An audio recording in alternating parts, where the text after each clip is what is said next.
America, we have our friend Miranda Devine with us, nobody better.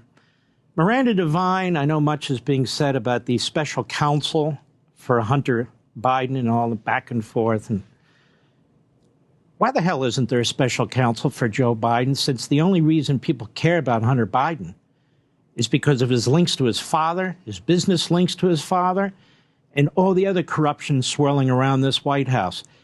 Wouldn't it have been great if Merrick Garland had announced on Friday that, in fact, his big announcement was that we've met the standards a long time ago for appointing a special counsel to investigate Joe Biden? Well, Mark, look, I mean, pigs might fly. The Merrick Garland's aim, the White House's aim, is simply to protect Joe Biden. So you just have to look at everything they do, not as being, truth seekers or people who want to pursue the rule of law. These are people engaged in an elaborate cover-up, which has been going on for many years. Remember, David Weiss is as slow as a wet wick. He's spent 5 years investigating Hunter Biden and allowed the statute of limitations to run out on the most important years when it came to the Ukraine bribery, which is probably Joe Biden's biggest Achilles heel. And so now I don't have any faith that his being appointed special counsel, it's very peculiar. We were told that he had ultimate authority over charging decisions all over the place. And now we're told he asked for it belatedly. And look, this is all because of the IRS whistleblowers, Gary Shapley and Joseph Ziegler, who are still being retaliated against. But they are truly, history will look back on them as heroes who changed the course of history and who really brought the walls crumbling down on top of Joe Biden and his elaborate influence peddling scheme while he was vice president. Well, as I went through the criminal code and went through the issues that relate to the Bidens, I see tax evasion, money laundering, extortion, bribery, obstruction, wire fraud, financial fraud, conspiracy. I see FARA violations and a co-conspirator being Joe Biden in that.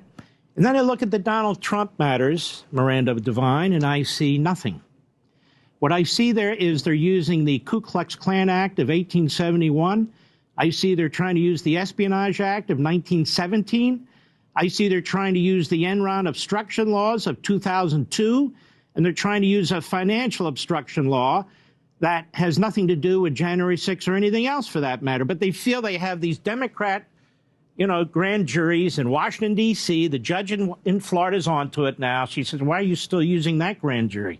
That documents case is down here. We know why. Because you have a corrupt, vile, headhunting prosecutor who was appointed for all these reasons, who just needs one charge to stick, and that's it. Do I have that about right?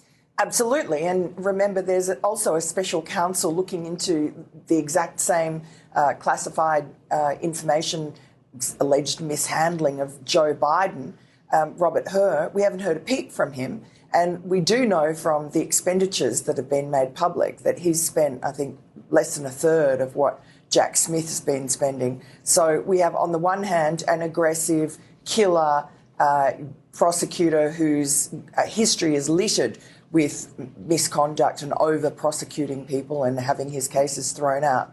And on the other hand, we have a pussycat. We have a judge in Washington, D.C. who should recuse herself. She's the biggest hack on the federal bench. She's an Obama acolyte. She donated to Obama. She worked in the same law firm as Hunter Biden, a law firm that is heavy-duty Democrat.